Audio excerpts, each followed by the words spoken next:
Di sebuah desa terpencil pada masa kerajaan Tiongkok kuno, hiduplah seorang pemuda bernama Wong bersama ibunya. Mereka tinggal di sebuah rumah tua dari kayu dan tanah liat yang sudah rusak di banyak bagian. Meski hidup miskin dan sering kekurangan makanan, mereka hidup dengan penuh kehangatan. Sejak muda, Wong sudah melihat betapa kerasnya kehidupan di desa itu.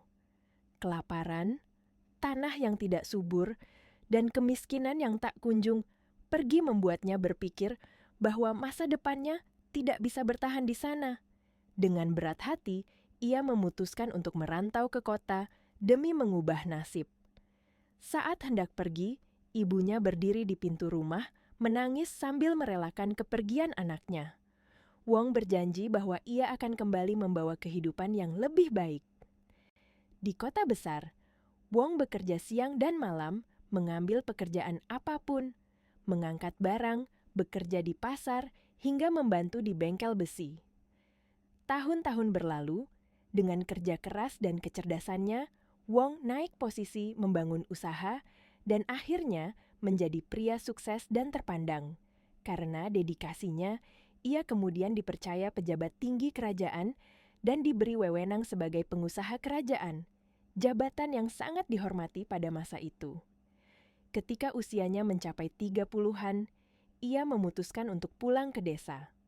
Dengan kereta kuda mewah dan rombongan kecil pengawal kerajaan, Wong kembali ke tempat ia dulu dibesarkan. Namun rumah yang ia temui tetap rumah yang sama, hanya lebih rusak, lebih tua, dan lebih kosong dari yang ia ingat. Dari warga, ia mendengar kabar bahwa ibunya telah lama meninggal.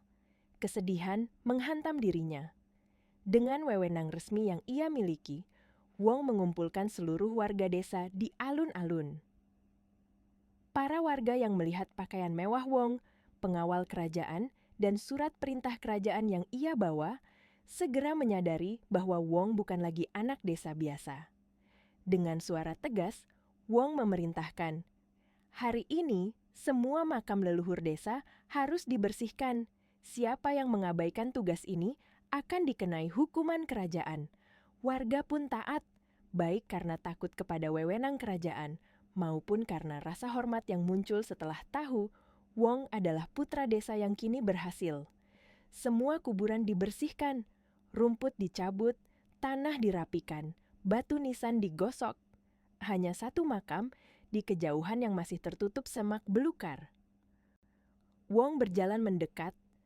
Tanpa perlu diberitahu, ia tahu makam siapa itu. Dengan tangan sendiri, ia mulai membersihkan makam itu. Rumputnya dicabut, tanahnya diratakan, batu nisannya diseka. Setengah bersih, setengah masih tertutup air matanya. Dari kejauhan, warga melihat Wong berlutut di depan makam ibunya. Mereka terdiam, terharu, beberapa menangis menyaksikan seorang pria besar yang justru merunduk paling rendah di hadapan ibunya. Di tengah kesunyian, Wong berbisik, "Ma, aku pulang. Maafkan aku yang tak mampu membahagiakanmu." Kini penyesalan bergemuruh di hati Wong. Untuk mengejar hidup yang lebih baik, dia harus mengorbankan sesuatu yang paling berharga di dalam hidupnya, yang tak bisa dikembalikan lagi, yaitu bakti ke ibu. Tidak ada kejayaan setinggi apapun yang dapat menggantikan seorang ibu. Bagaimana menurut kalian? Kalau kalian menjadi Wong, akankah kalian meninggalkan ibu kalian demi kehidupan yang lebih baik? Atau kalian akan mengorbankan hidup kalian dan menemani ibu kalian di rumah? Kalau kalian ada yang telah merantau, coba ceritakan pengalaman kalian di kolom komentar.